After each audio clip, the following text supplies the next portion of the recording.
जय श्री राधा कृष्ण।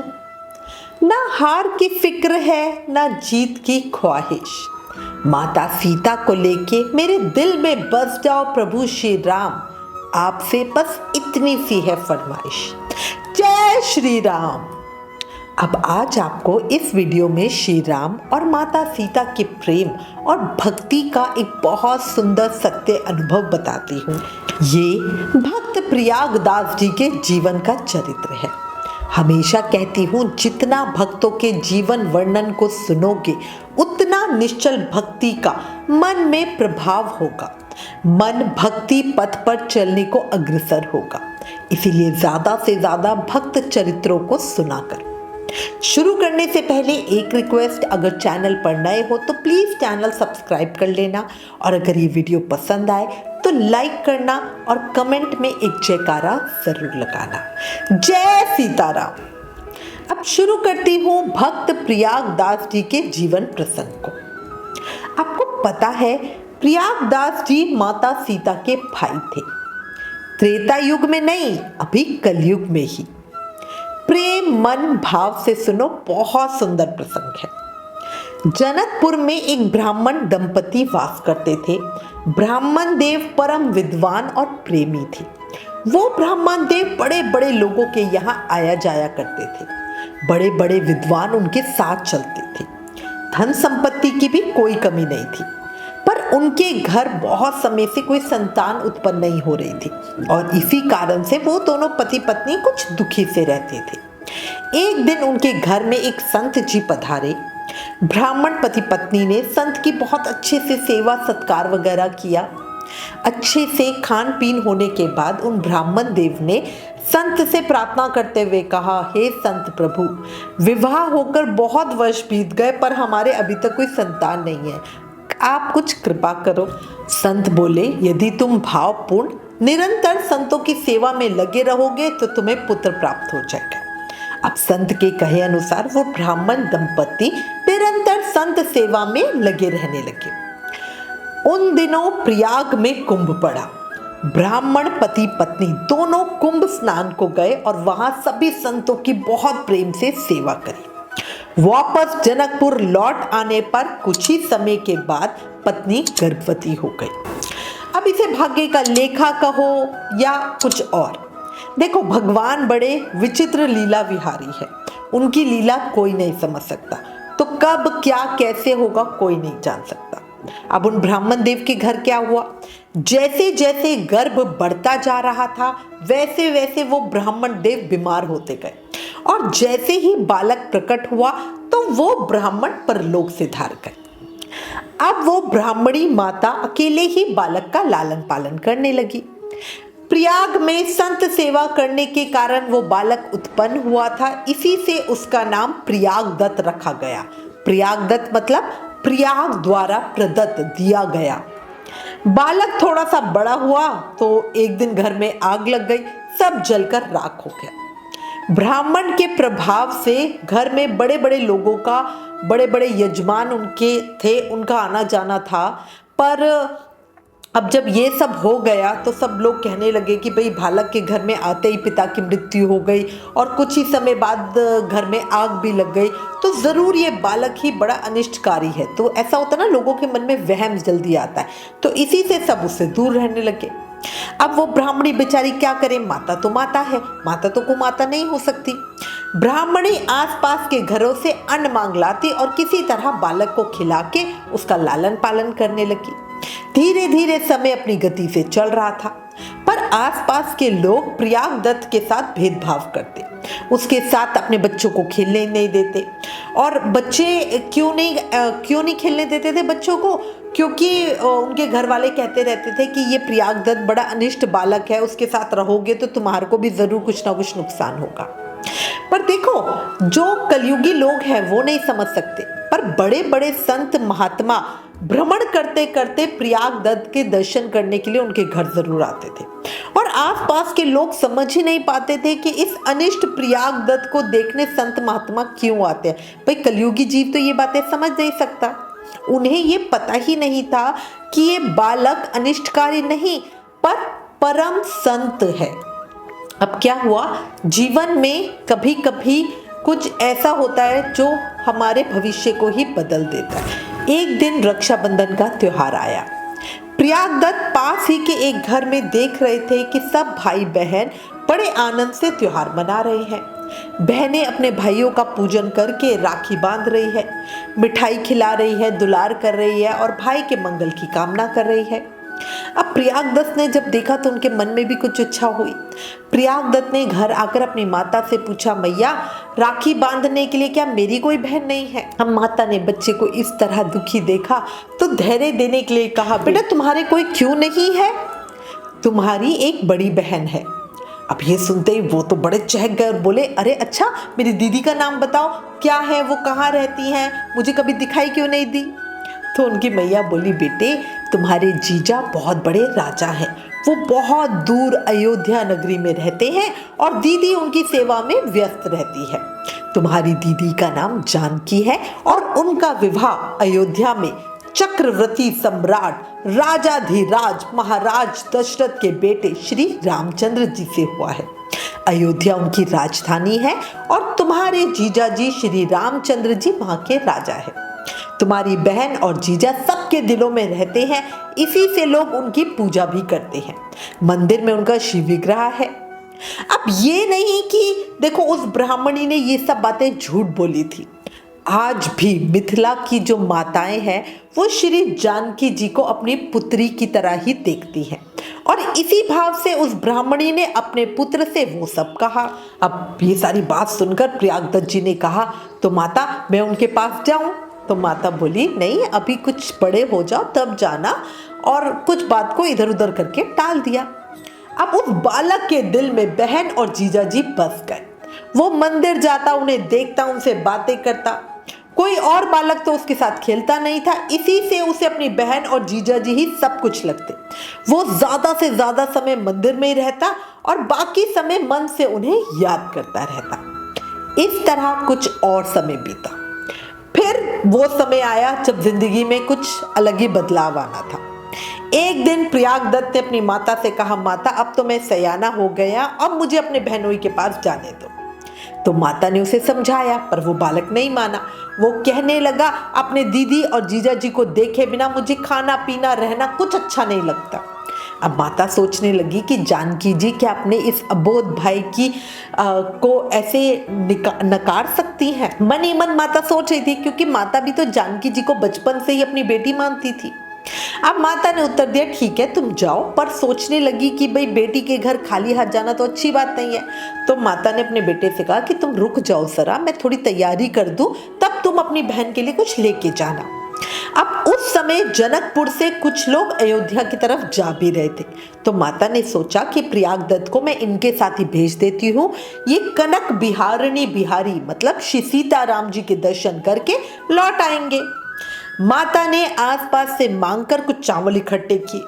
अब ठाकुर जी की कृपा देखो, उस दिन माता को बहुत अच्छे चावल मिले। अब माता ने उन चावलों को पीसकर और थोड़ा मीठा वगैरह मिला के मोदक बना दिए, जिन्हें मिथिला में कसार कहते हैं। माता ने कहा, ये मोदक तुम्हारे जीजा जी और दीदी के लिए है। उन कसारों की उन्होंने एक पोटली बना के प्रयागदत्त को दे दी और कुछ सत्तू मतलब भुने हुए जौ और चने को पीसकर उसके खुद के खाने के लिए भी दे दिए। अब प्रयागदत्त बहन जीजा जी से मिलने बड़ी प्रसन्नता और बड़े जोश के साथ चल पड़ा। मन से वो सोचे जा रहा, कैसे ना कैसे जल्दी से जल्दी बस मैं अयोध्या पहुंच जाऊं। अच्छा, जहां कहीं भी वो अपने शारीरिक कृत के लिए रुकते तो वो उस पोटली को ऊंचे पेड़ पे टांग देते, क्योंकि उनके मन में भाव था कि भाई बहन के लिए उपहार है, उसे वो जमीन पे नहीं रखते थे। ये सिर्फ मैं मन का भाव बता रही हूँ आपको। अब इस तरह कुछ दिन चलते चलते वो अयोध्या जी पहुंच गए। अयोध्या में प्रयागदत्त अपने चक्रवर्ती जीजा रामचंद्र जी को खोजने लगे। जिससे पूछते वो हंस देता। बेचारे वो बड़ा ही परेशान हुए, बैठ के रोने लगते।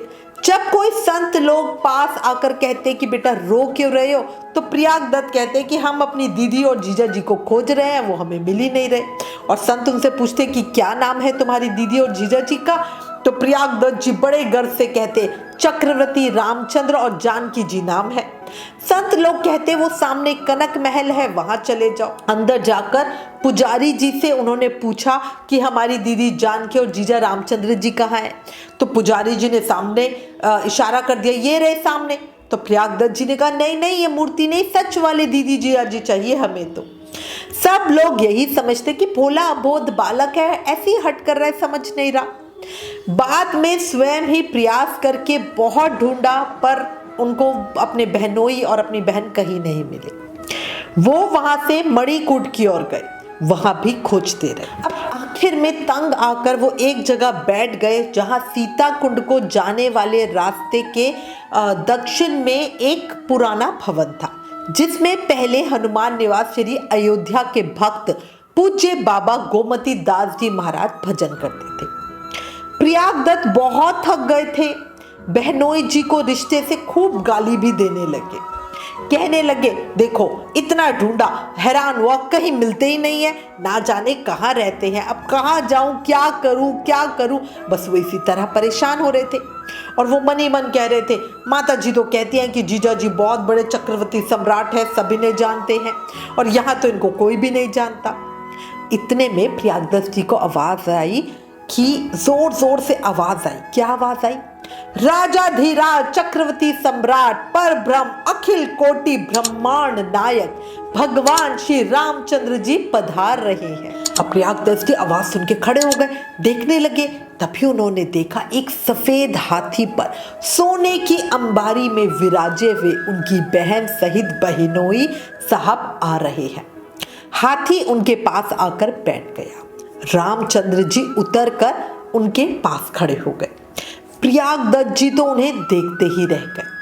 श्री जनक दुलारी जी प्रयागदत्त जी को हृदय से लगाकर दुलार करने लगी, और उनका जैसा भाव था ना, उसी के अनुसार उन्होंने पहले उन्हें राखी बांधी। फिर उनसे पूछा, भैया माता ने हमारे लिए कुछ दिया है क्या? अब जो प्रयागदत्त जी थे उस समय उनकी दशा तो एकदम अलग ही हो गई थी। वो सोचने लगी, माँ तो सच ही कहती थी, हमारे जीजा जी तो बहुत बड़े सम्राट हैं, और हमारी दीदी देखो कितनी प्यारी, कितनी सुकोमल, ऐसी तो किसी की भी दीदी नहीं है। अब सारी बातें सोचकर उनके मन में अलग ही एक भाव आवेश हो रहा था। किसी तरह उन्होंने अपने आप को संभाला और बोला, हाँ दीदी ये लो, और पोटली जो माँ ने दी थी वो उनको दे दी, और उनको बोला, मैंने तो आपको बहुत खोजा पर आप लोग मुझे मिल ही नहीं रहे, ना जाने रहते कहाँ हो, कोई बताता ही नहीं है। श्री जनक दुलारी जी ने पोटली लेते हुए कहा, हाँ भैया तुम्हें कष्ट तो बहुत हुआ, क्या करें, हम लोग ऐसी जगह रहते हैं जिसे सब लोग जानते नहीं हैं। जानकी जी ने माता की भेजी हुई पोटली में से 2 कसार के लड्डू निकाले, पहले प्रभु श्री राम जी को पवाया, फिर एक स्वयं भी पाया। शेष प्रयागदत्त जी को देते हुए कहा, भैया इन्हें तुम खाना और अब तुम घर वापस लौट जाओ, माता चिंता करती होगी। कुछ दिनों के बाद फिर आ जाना और माता से कह देना कि हम लोग बड़े सुख से हैं और फिर मिलेंगे। अब ये कह के रामचंद्र जी वापस हाथी के ऊपर बैठ गए माता जानकी के साथ। हाथी खड़ा हो गया और दोनों राम जानकी उस पर सवार होकर चलने लगे। कुछ दूर जाकर हाथी तो एकदम आंखों से अदृश्य हो गया, ओझल ही हो गया। प्रयागदत्त जी अपनी बहन बहनोई के ध्यान में 24 घंटे उसी जगह पर मूर्छित अवस्था में पड़े रहे। देखो, अगर प्रभु को देखने के बाद तो इंसान नॉर्मल रह ही नहीं सकता ना, है ना? तो यही होता है। उनकी वाणी रुद्र और नेत्रों से अशुभ बस अपने आप बहे जा रहे थे। दूसरे दिन उनकी दशा कुछ संभलने लगी। तभी वहां से एक संत श्री त्रिलोचन स्वामी जी निकल रहे थे। उन्होंने देखा कि एक सुंदर कुमार और इस तरह से बेहोश में पड़ा हुआ है। उन्होंने पास जाकर ध्यान से देखा और उसका हाल पूछा। उसे ठीक तरह से कुछ बताया नहीं जा रहा था, कुछ बोलना नहीं जा रहा था। देखो, कोई कलयुगी जीव होता ना तो वो सोचता कि तो कोई नशा करके पड़ा हुआ है, पर वो महात्मा जी खुद इतने संत थे ना, वो रहस्य ताड़ गए। पास ही में उनकी गुफा थी, वो प्रयागदत्त जी को वहीं ले गए। उनका अच्छे से ध्यान रखा, स्नान जलपान कराया। जब वो कुछ ठीक से हुए तब एक बार फिर से उन्होंने उनका हाल पूछा। अब पूछते ही प्रयागदत्त जी तो ऐसे बच्चों की तरह रो पड़े। महात्मा जी की आंखें भी गीली हो गई। कुछ देर तक दोनों भावावेश में रहे, क्योंकि राम सीता को सोचकर ही मन में कंपन थिरकन आ जाती है ना। कुछ समय बाद अध्यात्म जगत से इस जगत में आने पर प्रयागदत्त जी ने स्वयं महात्मा जी से अपना सब वृतांत कह सुनाया। कैसे वो राम सीता से मिले, क्या हुआ, उन्होंने हाथ से लड्डू लिए, पूरा वृतांत उनको बताया। और ये सारी बातें सुनकर वो महात्मा जी भी गदगद हो गए और उन्होंने प्रयागदत्त जी को अपनी छाती से लगा लिया और बोले, मेरे प्यारे, ये भी प्यारा है, मेरी आंखों का सितारा है। रात के समय उन महात्मा जी की गुफा में कुछ गांव की महिलाएं आईं और 2 भोग थाल दे दिए और बोले, आज हमारे यहाँ पे भगवान की पूजा कथा हुई थी तो हम आप लोगों के लिए प्रसाद लाए हैं, ये लीजिए, और थाली हम सवेरे ले जाएंगे, हमें घर जल्दी जाना है, रात बहुत हो गई है। और ये कह के उन्होंने थाल रखे और वो वापस चली गई। थाल न जाने किस खान के अद्भुत सोने के थे, उन पर कमल के पत्ते बिछे हुए थे, जिन पर बहुत तरह के व्यंजन सजे हुए थे। महात्मा जी और प्रयागदत्त जी को कुछ भी समझ नहीं आ रहा था, क्योंकि महात्मा जी की गुफा इतने सुनसान जगह पे थी कि लोगों को उस जगह का पता ही नहीं था। ऐसे में गांव की महिलाएं प्रसाद देने इतनी दूर क्यों आएंगी? गांव के अंदर ही और पास में बहुत से साधु संतों की कुटियां थी, तो वो वहीं दे सकती थी, है ना, तो वो इतनी दूर क्यों आई? भोजन के बाद जब महात्मा जी ने पत्ते हटाकर सोने का थाल देखा तो वह हैरान रह गए और फिर सारी बात समझ गए। जानकी जी ने अपनी सखियों को थाल देकर भेजा था। दोनों जानकी जी के प्रेम पर बलिहारी जा रहे थे। अगले दिन शाम को प्रयागदत्त जी को विदा करते हुए महात्मा जी वो दोनों स्वर्ण थाल लपेटकर उन्हें देने लगे, क्योंकि उनको कोई लेने वाला ना आया और उनको पता था ना कोई आएगा। पर प्रयागदत्त जी ने वो नहीं लिए। बोला कि भाई माता नाराज हो जाएगी और कहेगी कि बहन के घर से चीज क्यों लेकर आए हो। फिर महात्मा जी ही उन्हें अपने साथ ले गए और रास्ते में जब वो लौट रहे थे तब थाल को उन्होंने गणेश कुंड में डाल दिया। अब कई लोग सोचेंगे कि भाई सोने का थाल था तो उसको क्यों डाल दिया? क्योंकि देखो, वाल्मीकि जी ने रामचरितमानस में लिखा है, रमा विलास राम अनुरागी, तजत बमन जिमि जड़ बड़ भागी। मतलब अयोध्यापुरी में भरत जी अनसक्त होकर उस तरह रह रहे थे जैसे चंपा के बाग में भौरा रहता है। श्री रामचंद्र जी के प्रेमी बड़भागी पुरुष लक्ष्मी जी के विलास भोग ऐश्वर्य को वमन की तरह उल्टी करके शरीर से निकाल देते हैं, त्याग देते हैं। बहन बहनोई की भावना में मस्त प्रयागदत्त जी घर पहुंचे। माता ने जब पूछा तो उन्होंने सब हाल कह सुनाया। पुत्र की बातें सुनकर माता चकित रही और बहुत खुश हुई। अपनी जानकी जी के प्रेम को जान माता की आंखें भी छलक गई। अब दोनों माता और पुत्र राम और सीता के प्रेम में विहल थे। हर समय भक्ति में ही समय बीतने लगा। पर वो साल पूरा भी ना बीता कि प्रयागदत्त जी की माता प्रभु के श्री चरणों में पधार गई। प्रयागदत्त जी अकेले रह गए। घर में कोई और तो था नहीं। माता के देव पितृ कार्य करने के बाद वैराग्य और अनुराग उनके मन में बसने लगे। पास के एक गांव के एक प्रतिष्ठित और सुसंपन्न ब्राह्मण चाहते थे कि प्रयागदत्त को वो जमाई बनाकर अपने घर में रख ले और अपना उत्तराधिकारी बना ले। उनके भी सिर्फ एक ही कन्या थी, क्योंकि उनका जो खुद का पुत्र था वो स्वर्गामी हो चुका था। प्रयागदत्त जी दीन थे, दरिद्र थे, पर थे तो बहुत बढ़िया ना, रूप, शील और कुल से भी संपन्न थे। अब जब वो ब्राह्मण देव ऐसी इच्छा कर मिथिला नगरी में आए तब लोगों ने कहा कि भाई प्रयागदत्त तो बहुत अभागा है, पिता का भी भक्षण कर लिया और धन संपत्ति का भी। अब लोगों से इस तरह की सारी नेगेटिव बातें सुनकर ब्राह्मण ने प्रयागदत्त का विचार ही त्याग दिया और वापस अपने गांव लौट गए। प्रयागदत्त जी को संसार में वैसे भी कोई रस था ही नहीं। उनका मार्ग अब खुल गया था। प्रयागदत्त जी ने अब वापस अयोध्या जाने का निश्चय किया। मिथिला से सीधा अयोध्या पहुंचकर सरयू जी में स्नान किया। फिर वो मणिकूट के उसी स्थान पर पहुंचे जहां उन्होंने सबसे पहले सीताराम जी के दर्शन किए थे। कुछ देर वहां बैठे पर उनसे मिलने की ऐसी धुन उन पर सवार थी ना कि एक एक मिनट भी उन्हें भारी लग रहा था। वो वहां बैठ ही नहीं पा रहे थे। कुंजों और झाड़ियों में चारों ओर श्री सीताराम जी को ढूंढते फिर रहे थे। ढूंढते ढूंढते वो महात्मा श्री त्रिलोचन स्वामी जी की गुफा की ओर निकल गए। महात्मा जी ने इन्हें पहचाना और प्रेम पूर्वक स्वागत किया, विश्राम करवाया। प्रयागदत्त जी को शांत करने के लिए उन्होंने बहुत तरह के भागवत रहस्यों की बातें भी बताई। धीरे धीरे स्वामी जी ने अपने सत्संग के प्रभाव से उन्हें शांत किया, सावधान किया, फिर कुछ भोजन करवाया। दूसरे दिन सुबह ही प्रयागदत्त जी श्री त्रिलोचन स्वामी जी के चरणों में लौट गए। स्वामी जी ने उन्हें वात्सल्य पूर्वक उठाया। महात्मा जी में उनकी श्रद्धा बहुत बढ़ चुकी थी। स्वामी जी से उन्होंने वैराग्य दीक्षा के लिए प्रार्थना की। महात्मा जी ने उन्हें दीक्षा दे दी, लंगोटी अचला दिया। प्रयागदत्त जी अब प्रयागदास हो गए। कुछ समय बीता और अब प्रयागदास जी की दशा कुछ ऐसी हो गई कि अब वो वन बिहड़ों में जहां तहां बस ऐसे घूमते और सीताराम सीताराम सीताराम करते। जिधर निकल गए उधर ही निकल जाते। चल रहे हैं पर पता नहीं कहां जाना है। मतलब उनकी दशा ही अद्भुत हो गई थी और भक्तों की विरह में ऐसी ही दशा होती है। जाने किससे क्या कहते कुछ पता नहीं। दिन दिन और रात रात इसी दशा में उनकी बीतती।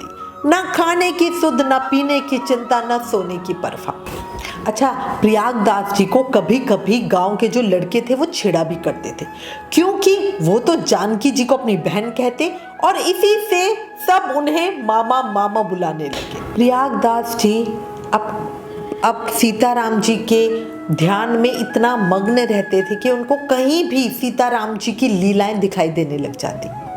जिस लीला का वो दर्शन करते उसी को बस बोलते रहते थे। एक बार उन्हें वन यात्रा की लीला दिखाई दी और जैसे उन्होंने देखा कि राम सीता लक्ष्मण जी वन के लिए जा रहे हैं तो वो अपने जीजा जी से नाराज हो गए और बोलने लगे, देखो अपने आप वन में गए और मेरी सुकुमार बहन को भी वन बिहड़ में ले गए।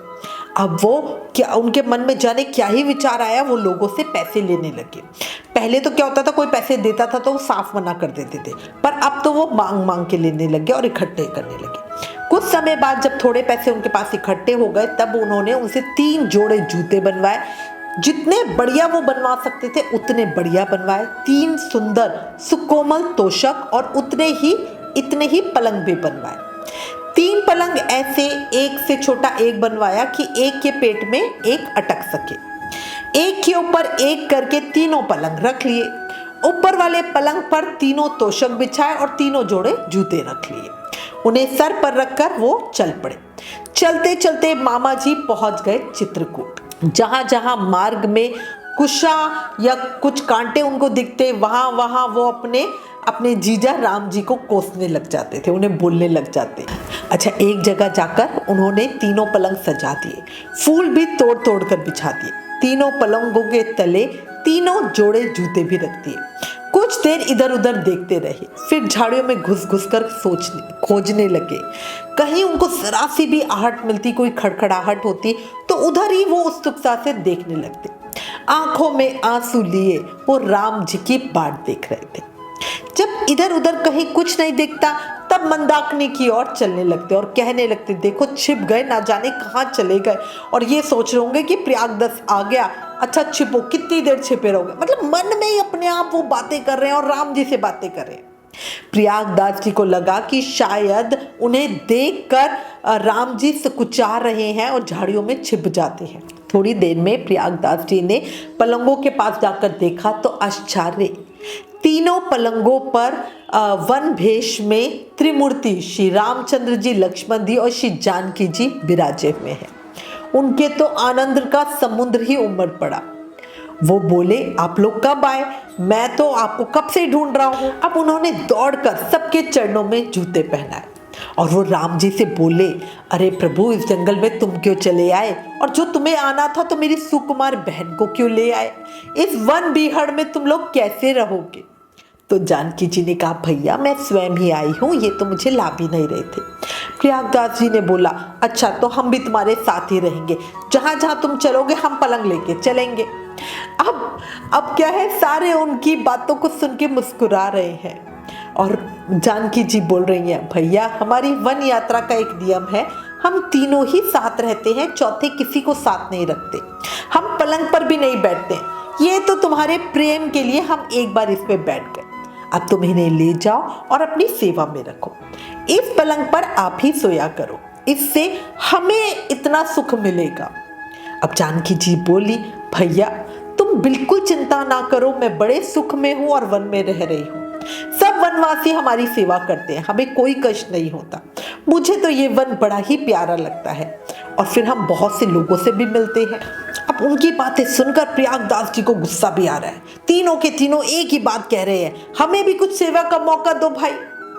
अब मतलब आपस में वो, अब ये देखो ये सच्चाई थी या लीला में वो देख रहे हैं नहीं पता, ये शारीरिक रूप से हो रहा है या मानसिक रूप से हो रहा है नहीं पता, बट उस समय प्रयागदास जी ने इस तरह से कितनी ही बार अपनी जानकी बहन के और अपने जीजा राम जी के दर्शन कर, मतलब देखो ये मन का भाव होता है कि अगर उन्होंने कुछ कहा है तो उसी से उन्होंने अपना माना भी है।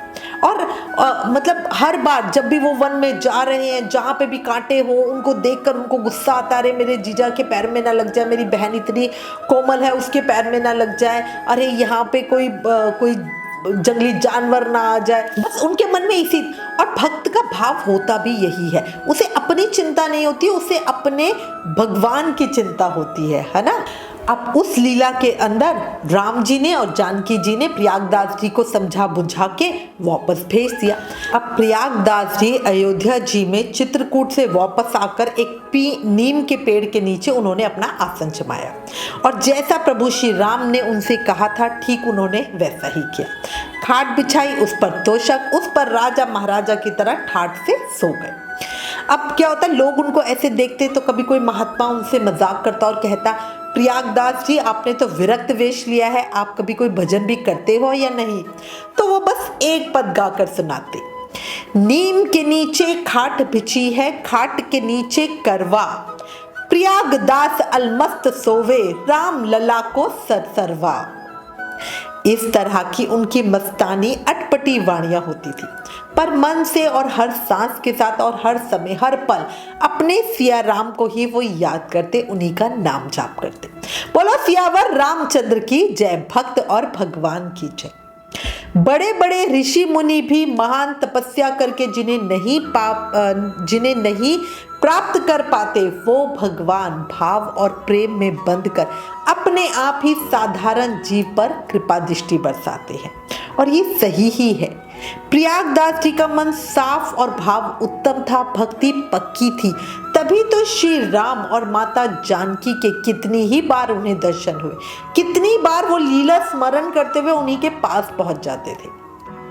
वो श्री राम जी से लड़ते थे उनके सुख के लिए, उन्होंने जानकी जी को अपनी बहन माना और दिल से रिश्ता निभाया, तभी तो सोने का थाल लेकर नहीं आए, बहन की चीज है, अगर वो चाहते तो अपने लिए श्री राम से कुछ मांग सकते थे, पर उन्हें सिर्फ प्रेम चाहिए था और किसी चीज की उन्हें चाह नहीं थी।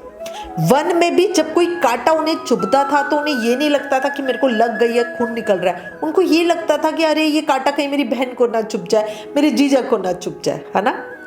सच्ची भगवान के सच्चे भक्त भगवान से भगवान को ही मांगते हैं, है ना।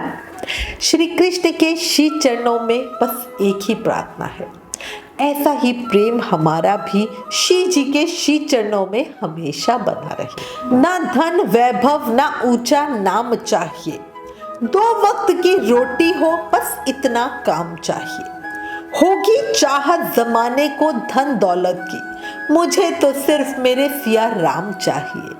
बोलो जय श्री राम। अगर श्री राम और सीता माता के भक्तों पर प्रेम की इस सत्य घटना ने दिल को छुआ, भक्तराज के जीवन चरित्र ने आपको कुछ प्रेरणा दी, मन भक्ति के लिए मचला, तो प्लीज इस वीडियो को ज्यादा से ज्यादा शेयर करें और सब तक भक्ति का आनंद पहुंचाएं। Please like share and subscribe. Thank you. जय श्री राम।